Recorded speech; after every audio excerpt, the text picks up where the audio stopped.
Alright, this is my response video to Anthony's video about the ninja magic. Um, I want to address three very important things.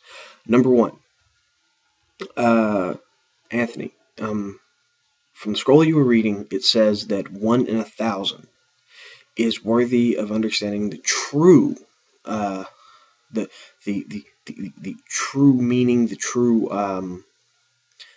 knowledge of ninjutsu. Now, here's the question to ask. Okay, this is that first thing. If 1 in 1,000 is worthy of getting the true transmission of ninjutsu or a true understanding of ninjutsu, then the question that I want to ask you, because this is actually a question that needs to be addressed, uh, just because the spells are in the scroll, does that not mean that they're not put there in a way which is misleading to an uninitiated person who would, perhaps read the scroll or steal the scroll, thinking, they're going to find secret ninja, skills? That was my first question. Number two, secret societies throughout the world, in all their various forms, East and West, uh, have used rituals and stages of initiation and various other things to transmit knowledge and skills of value, but to do so in a way that was not readily perceived by the uninitiated. And by uninitiated, I'm not talking about not just the members or the people initiated into the cult or the secret society or what have you, but also the people who are not initiated to those higher levels within the organization. So there's a historical precedence that other subversive, secretive organizations had used ritual, magic, and these things to appear, or as a weeding out process to find out who needed to be initiated into the organization and who was worthy to be initiated deeper into the higher understandings of the teachings. This is where a lot of priesthoods came from when you're talking about various religions, and Shinto being one of them. The thing about Shinto is that Shinto can't be, it's not a blanket religion. You can't say that Shinto is like Christianity, in which they have one founding idea. Shinto, in a way, is a lot more like witchcraft in the West. There are rituals and gods and goddesses and different pantheons and different philosophies and all these different things, different rituals and so on and so forth. So one Shinto group might have a completely different philosophy and ritual and everything else for doing the same thing as another Shinto group. Now, the third thing I want to get into, my third little point, is for the individual. See, I grew up around a lot of magic and witchcraft. And yes, I also grew up around Christians, so kind of was an interesting little upbringing. But my great aunt Gladys, who I dedicated the brass keep to, who used to tell me these really awesome stories when I was a kid, had practiced witchcraft. And well, incidentally, she's not really my great aunt. We're not blood related, but she teach these she's teaching me these really awesome stories, and she's talk a lot about magic and everything else. And one of the main proponents of witchcraft was the infamous love spells. There were all kinds of different spells for attracting a man and bringing a man to you, or bringing a woman to you, and all these different things. So, that in and of itself is one thing. But the reality of the matter is, a lot of young people are afraid of being rejected, so they won't go talk to that person that they're attracted to, or to bring up the whole issue of attraction, because they're afraid of being, what's the word I'm looking for? Afraid of being rejected. So the love spells give them the courage to believe that they have some sort of magical power that's going to land this person in their hands, and thereby give them the confidence to go ask that person out. The same thing happens in other places as well. Now, to continue on to this third point, the black mist spell that you had mentioned works in a very interesting way. See, I've encountered it before from Ishida Kim. It was in Invisible Fist of the Ninja. And we've discussed this before. And it comes down to this, okay? It doesn't matter if the faith healer really does have the power of God when he puts his hand on you and says you are healed. Because the faith healer doesn't heal you, it's your faith that does. It's your faith in the power that the man represents that heals you. Whether or not you can actually walk, whether or not you've always been able to walk, the simple fact that you've never tried, even though it hurts and everything else, but because you now suddenly have faith, you will endure the pain to get up and take a few steps, and then suddenly, hey, you can walk. It hurts, but you can do it. You've been healed. And then you take more steps, and you walk more, and then before you know it, a walk has become a run. Well, that's kind of an important thing to realize here. When you get into this, when you get into the whole issue of that black mist, the ritual specifically that Ishida Kim mentions is doesn't have anything to do with carving a hair pick and wrapping a dead woman's hair around it. What it does mention is a type of breathing exercise, which produces what's referred to as negative breathing, which floods your body with carbon dioxide, causing you to relax, to become less lucid, to kind of break down that mental barrier. One of the interesting things about that reduction of oxygen is that you hallucinate. This is where a lot of the autoerotic asphyxiation stuff comes from, because people use the lack of oxygen going to their brain as a way of hallucinating and getting a more of a mental a boost to the mind, to the effect of the mind, of your own thoughts and such. And it's very dangerous to go hanging yourself. But using negative breathing, you can do this, and in doing this, what you essentially end up doing is that you allow your body to relax. You make the thought, the idea that you have this black mist surrounding you that makes you invisible seem more pertinent, seem more realistic, more believable, because you're focused on the idea in your mind that you're focusing on through a mantra and everything else. And it causes you to do two things: remain still or move very slowly.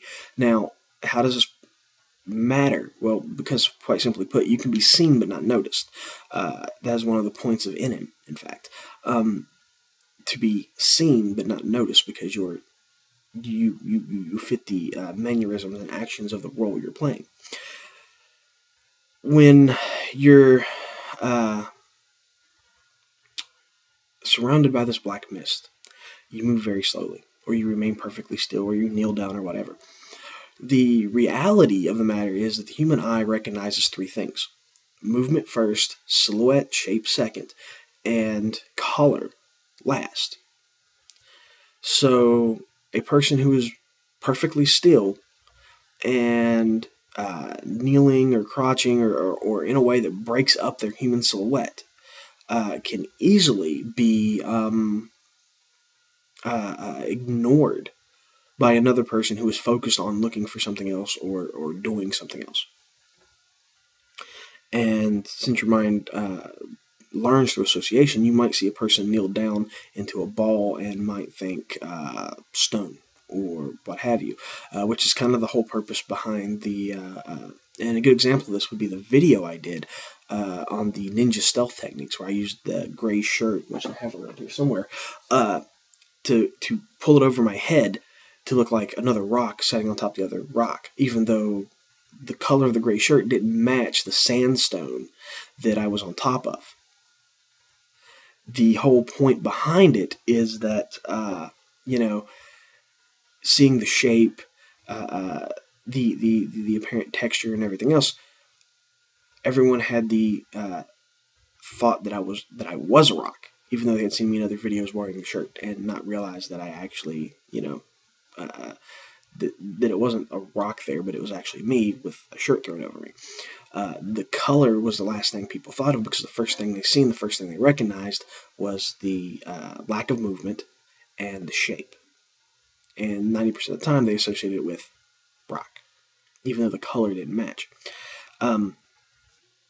So the idea of all this magic and everything else isn't that this is the deeper meaning of ninjutsu.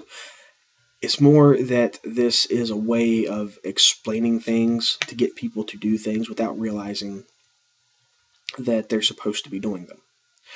Remaining perfectly still, moving a certain way. Everything that you do as part of the Black Mist spell is stuff that you're supposed to do as part of Inen anyway. The only difference is, using the Black Mist spell and the mantras and everything else, you believe that you have some sort of supernatural, magical ability that allows you to do so, when in fact you don't. The same thing really applies to the whole thing of carrying dog genitalia and everything else. Fasting alters your body's chemistry. You spend all this time ignoring your body and focusing on mantras and everything else. After 21 days of fasting, you're going to have a different experience, a different way of perceiving the world. When you go through all these mantras and everything else, you're going to have that very same thing. Walking around with a bag of dog genitalia, hypothetically, this is my bag of dog genitalia, it's actually cigarettes, see, no genitalia there. And what's going to happen is, you're walking around, you're putting your faith into this totem, this fetish, this thing I have in my hand. I'm going to learn something, walking around through town and listening and looking, and not paying attention to my body and how I feel and everything else, and those things that might distract me from, paying attention to the outside world. And you're going to have your faith in, an item, when in fact all you're doing is, doing the same things you're supposed to be doing, looking and listening and understanding and learning through association and things like that. And so it's very interesting when you get into it, because this goes back to my whole point about, the original, that first point about 1 in 1,000. You can take 100 people and you can teach them, and out of 100 people, select one person and teach them these spells and these rituals. And out of 100 people that learn these spells and these rituals, one person might realize that they're just there to give you faith to go out and do the things you were supposed to be doing anyway. So they really don't serve a purpose. Sun Tzu warned of this in The Art of War, when he said that the enemy's positions and plans and things like that cannot be defined through some magical process. They must be collected and found out by men. And that was his first response, talking about spies and everything else. Now, this was, thousands of years ago to us, hundreds of years ago to the Japanese.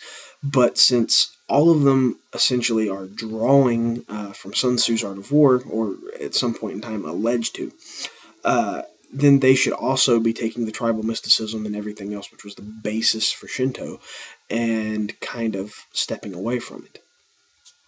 And realizing, there's the ritual and there's the magic, and there's the religion and all this other stuff that tells me to go do the things that I'm supposed to be doing anyway, as part of the techniques of ninjutsu, that it just exists to give me faith. What's the point of going through a ritual and using a dead lady's hair and carving a hair pick and everything else to be able to create a black mist to make me move slow, and to cause me to stay perfectly still while other people are around, when I'm supposed to do these things anyway as part of my lower level training in it.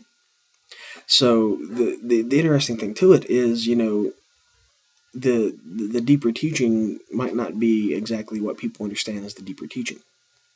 And, even then, you might not actually have truly fully initiated shinobi running around with a bag of dog balls trying to, magically learn information from the enemy and see and hear things and expecting divine intervention.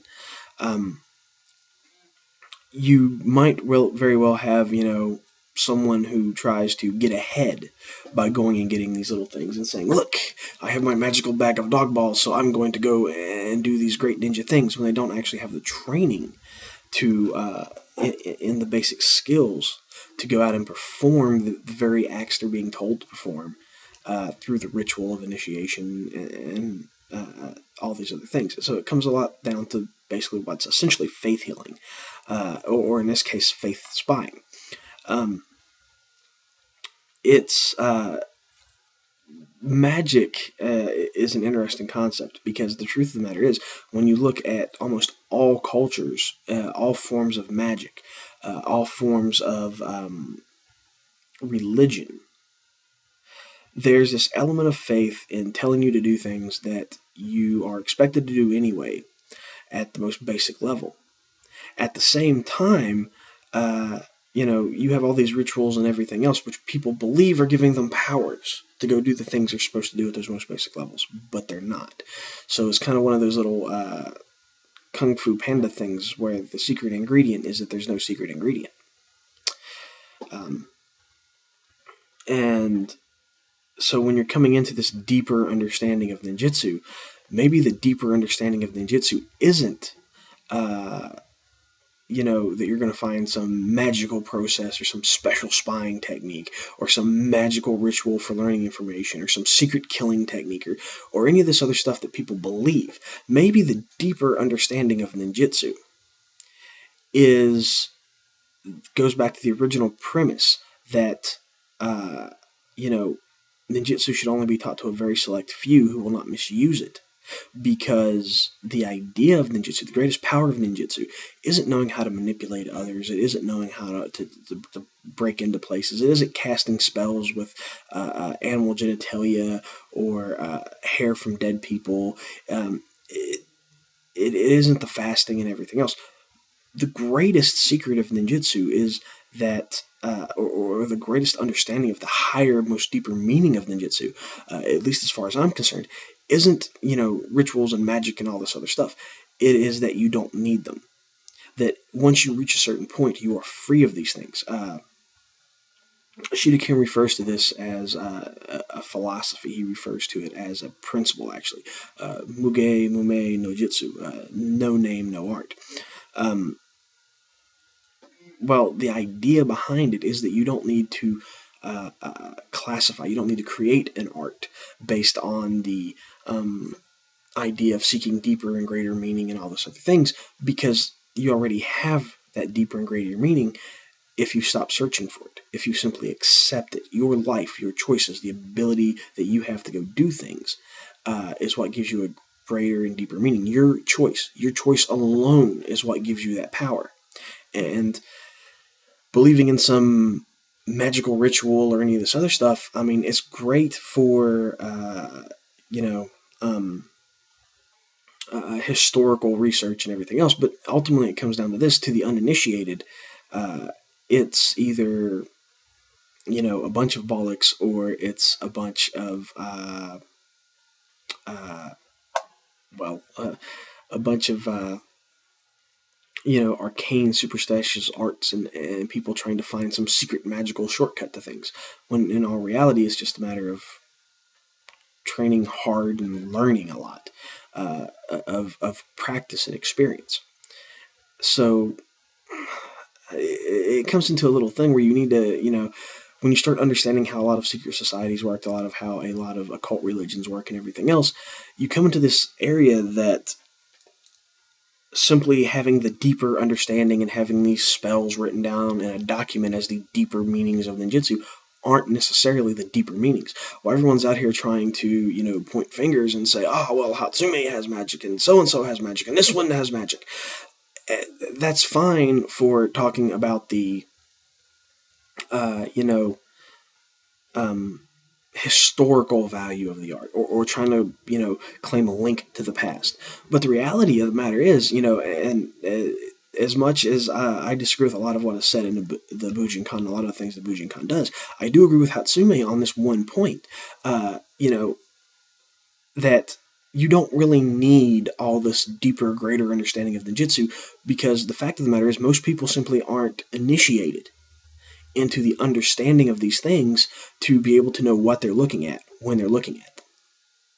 And they might be taking them as literal interpretations, such as what yourself is doing, or they might take them as metaphoric interpretations, and that whole faith system or faith healing type of influence of psychological manipulation that I'm discussing. So it creates an interesting little perspective on how these things are applied.